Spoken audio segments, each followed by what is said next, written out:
El documental El meu Molino va ser l'encarregat d'inaugurar una nova sala al Teatre Artèria Paral·lel. A la projecció hi van ser convidats els socis i van poder gaudir de la presentació per part del guionista i director, així com d'un col·loqui posterior. El director del 3C ens explica aquesta nova iniciativa. I només volia dir-vos 4 coses. La primera és que estem supercontents que l'Artèria ens hagi acollit aquí, al Teatre Artèria, que vosaltres hagueu vingut i també molt contents de la col·laboració que avui engeguem amb Televisió de Catalunya en aquest cicle de docufòrums. Esteu tots convidats. Gràcies. M'han demanat que parlés una mica quina és la meva relació personal amb el Molino.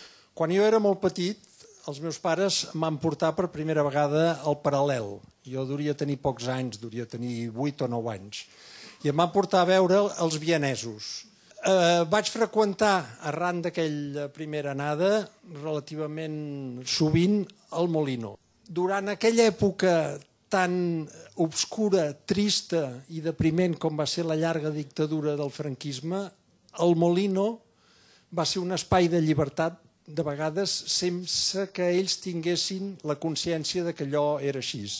Podien fugir de la duresa de la dictadura, de la censura i sobretot també d'aquella repressió que portava l'Església Nacional Catòlica en la que tot estava prohibit i que en allà veiem també que era un espai perquè els cossos es mostressin amb una certa naturalitat i força eròtica, amb la qual cosa el públic sempre agraïa d'allò més.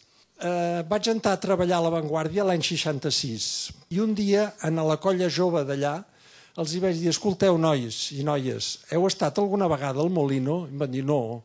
Diu, què és això? Dic, doncs vinga, muntarem una expedició. I vaig muntar 2 expedicions de joventut de l'Avantguàrdia, de nois i noies. En les 2 ocasions, una vegada asseguts, vaig anar al camerino de la Merchemar. I li vaig dir, escolta, vinc aquí amb una colla, hi ha un rosset assegut en el rengle just davant meu, que aquest és el cas de pujar a dalt del escenari perquè aquest donarà bastant bon joc. Aquest documental jo espero que els diverteixi, com també ens divertíem tots en el Molino. És una mirada al passat i no hi ha res de present ni de futur. Moltes gràcies.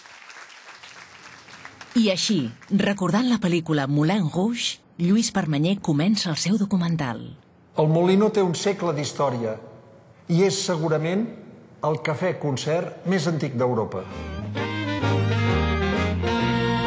No us podeu perdre aquest meravellós viatge, des de l'inici d'aquest antic cafè fins al seu tancament al 1997.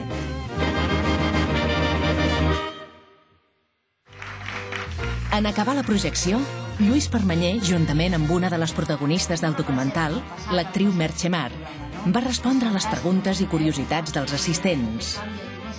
Tots s'ho van passar d'allò més bé, recordant anècdotes del passat, deixant la porta oberta perquè els joves d'ara puguin disfrutar en un futur del nou Molino.